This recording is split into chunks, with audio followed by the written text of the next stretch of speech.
去年の1年で特に変わるということは今のところないですけど。Yeah, nothing's really going to change personally, just for having one good year. I feel like the key is to continue having success for a lot of years to come. And as long as we can do that, and I feel like our team is in a good spot, so I'm excited for the season. まずは全員が健康で、フルシーズン。I think the biggest thing is all of us need to stay healthy. And as long as we can stay healthy, I feel like we have a really good shot at the postseason. So. 去年と同じようにやろうと思ったらなかなか難しい。Yeah, I feel like I can't be doing the same thing as last year to lead the same stats as last year. I need to get better and keep on improving. So that's the plan. そうですね。まあ打たれるのはもちろんしょうがないですけど。So like giving up hits is something that I can't really have full control, but giving up walks there's something I could control there. So I feel like I had had better command in the second half of the season last year. So if I could continue that into the beginning of this season. That's great. Something obviously I love to do, and when you work with a guy like Shohei, who is wonderful, for the lack of, I don't think there's a better word. He's easy to work with. He's communicative. Ippei does a wonderful job with him. My experience has been that we just had our meeting this morning also, and just wanted to continue to emphasize the communication, how well it worked last year, how well I think it's going to continue to work this year. It's a big part of the success that he had, and it's going to have in the future. It's hard to imagine he's going to do more this year than he did last year. I'll take a repeat performance, adding maybe several more innings as a pitcher, but he's just a different animal. He's a good man. He's a good man that happens to be a really, really good baseball player. And I've talked about this before, how much he loves the game. He legitimately loves to play, and he loves to compete. You'd like to think that everybody's the same way, but they're not. And that's what separates him. He's as talented as he is, plus his love to play and compete. We have highlights, Guardians and Reds, and Joey Votto. He's one of the only guys left. Him and Mike Moustakas. The rest of the fellas have been shipped elsewhere. But you know what? It'll be an interesting year for the Reds. This is a team a couple years ago, it looked like they were going for it. Now, kind of backing off a little bit. Yeah, they are backing off. Nick Senzel to deep center, and a couple of runs come in. So the Reds on their in-state rival, 3-2 Guardians beat Cincy in spring training action. We roll along. Rays and Red Sox. And how big is Nate Eovaldi for the Red Sox? And he has really turned himself into a big game pitcher. The bigger the moment, the better he pitches.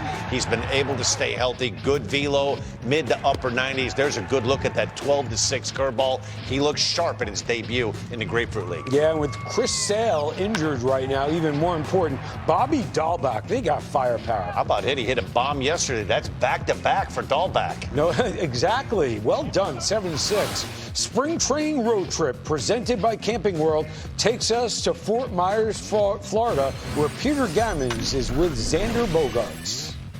How optimistic are you coming off a year where you guys played in the playoffs and really went a long way?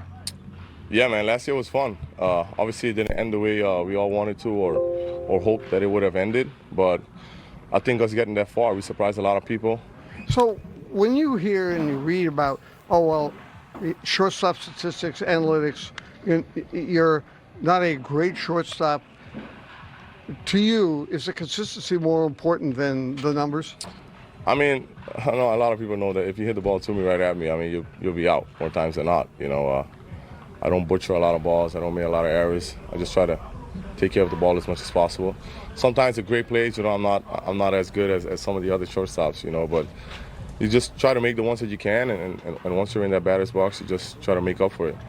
Don't you think it's important, since you're a veteran player now, can really bond young players with the veterans? Yeah, it can. As I said, you just hope that energy and that vibe that you create throughout the clubhouse, or just that vibe on your personal self, it just rubs on the other guys, younger guys or veteran guys. You just hope that all that positive energy, man, just translates and you create a great attitude in that clubhouse. What kind of season do you look for yourself to have this year?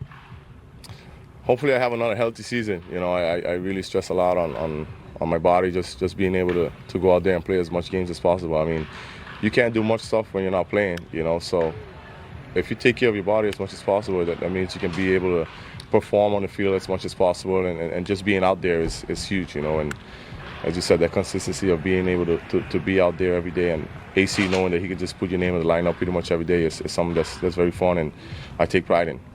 Xander, thank you very much. Thank you. Thank you.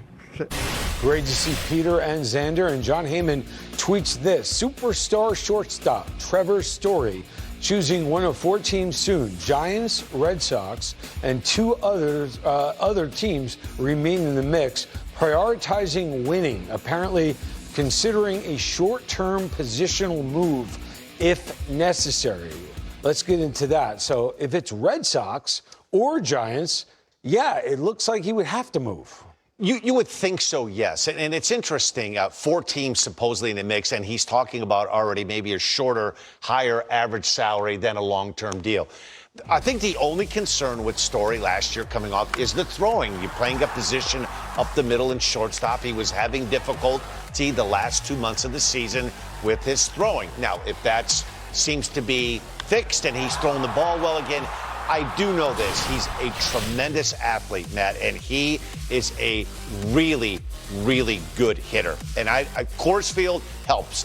I mean, you can't knock the Coors Field and say, hey, it doesn't help. It definitely does help. But I do think he is a really good player, and if he gets a chance to prove his skills, he's going to kind of have to rebuild himself, kind of like Kyle Schwarber did, right? You know, the industry right now is a little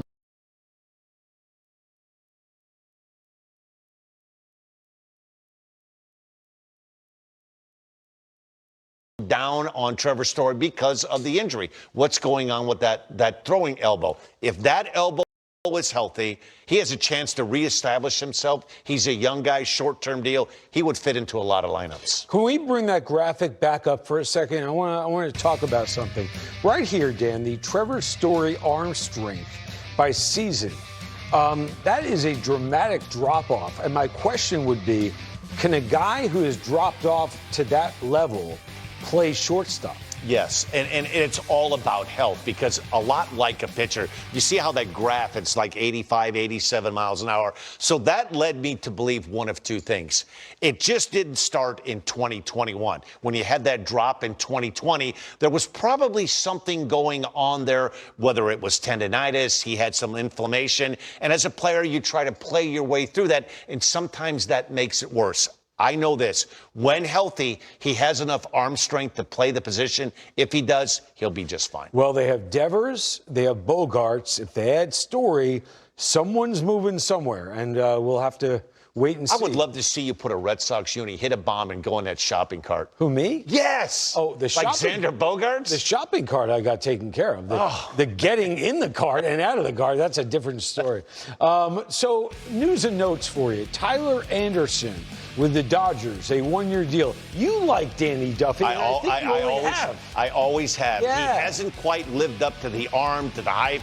If he combats and he can find the strike zone, really good fastball, break the ball to go along with it, he just has never reached that real true potential.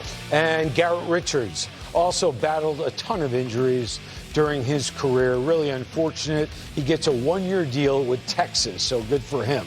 Those are your news and notes. Coming up on MLB Tonight, Lakeland, Florida is where we're headed.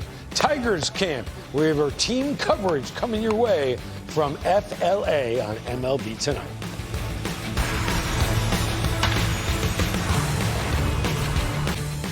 Hey, welcome back to MLB Tonight, presented by Camping World. A perennial all-star, an MVP candidate. Oh, by the way, he's probably the most versatile player in the game. Chris Bryant sends one out of here. It is out of here. Chris Bryant goes deep. That's a KB special right there. That's a catch by Chris Bryant. Great play by Chris Bryant. Wow. It is a home run. Headed for Berkeley. Goodbye. Chris Bryant's had a lot of standing ovations in his career, but that's got to make him feel pretty good. Boy, has he made a difference since he showed up. He really did help out San Fran last year as they won 107 games. Well, now, Chris Bryant, officially a Rocky, 7 years, $182 million. We'll hear from Chris Bryant right now. Super excited to be here. Worked my whole career to get to this point, to be able to choose where you want to play. And Colorado is definitely fits my personality. I love the spot. It's always been a big favorite of mine and my family. And I'm looking forward to raising a family there and winning a lot of games for the Rockies. They're so often overlooked in terms of the players they have here, the pitching staff, the velocities that they're running out in the bullpen. And, you know, I've come from teams in Chicago where, you know, bringing a World Series there and knowing what it takes. And, you know, we brought veterans in, you know, at that time. And I want to be that veteran presence for the guys here. And hopefully I can, you know, they can lean on me for advice in big games. And, you know, I'm looking forward to a full 7 years here for sure. Chris Bryant, spring training road trip presented by Camping World goes back to Arizona, where Greg and Yonder are with the Colorado Rockies. Maddie, thanks. Here with Yonder Alonso. Be honest. When you saw Bryant signing with the Rockies, you go, wow, really? A little bit? A little bit. Okay, so tell me why it makes sense for Chris Bryant to sign long-term in Denver. Well, look, I think when I look at that signing, I realize that he's a West Coast kid, right? He's a Las Vegas kid. He's a hitter that, let's be honest, who doesn't like to hit in a Coors Field. Right. And look, when you look at him, you look at a veteran presence, a guy who has done it before, a guy who has been an MVP, a guy who can take a team, a young team, and hopefully put him over the top. Okay, so this is the biggest question fans want to know. Why does signing Chris Bryant, when not too long ago you let Nolan Arenado, you traded him away to the St. Louis Cardinals, why is signing Chris Bryant now in that tough division, why does it make sense for the Rockies? Yeah, well, when that happened, I also did that too. I said, whoa, what's going on here, right? But the more I kind of study this move, the more I realize it is a very good move, right? This is the hybrid of a player, as again, probably the best hybrid that we have in our league today. And he's a guy that's going to fill a lot of issues. He's going to be able to play left field. He's going to be able to play right field. He's going to be able to play first, third, short. But what I see from him is the ability to hit, the ability to be a leader on the field and off the field. Look, I think he is a great asset for Buddy Black because he's taking care of a lot of issues that may happen throughout the year at Coors Field. That's interesting. So what you're saying is because they signed a guy who brings so much defensive versatility, they can add pieces without a log jam. Correct. He's not jamming up any spot on the diamond. No, correct. But look, for me, the biggest question mark is depth in the pitching rotation. And I think for me, when you look at Chris Bryant, sure, he's going to fill those roles and those needs on the offensive side, but when I would go there and play there, all I would think about is it's going to be a slugfest. Yeah. Now, as soon as you had some better pitching there and some arms that had some velocity and some quality guys that would give you quality innings, the Rockies are not that far away. 2 years ago, if you would have told me, hey, the San Francisco Giants would have more wins than Los Angeles Dodgers, I'd be like, come on. In 2021, maybe the Rockies could shock the world, and the Chris Bryant signing is the first piece to fall in that of those dominoes. It could be really exciting there in Coors Field. That's it from here. Maddie, back to you, bud. All right, thanks a lot very much.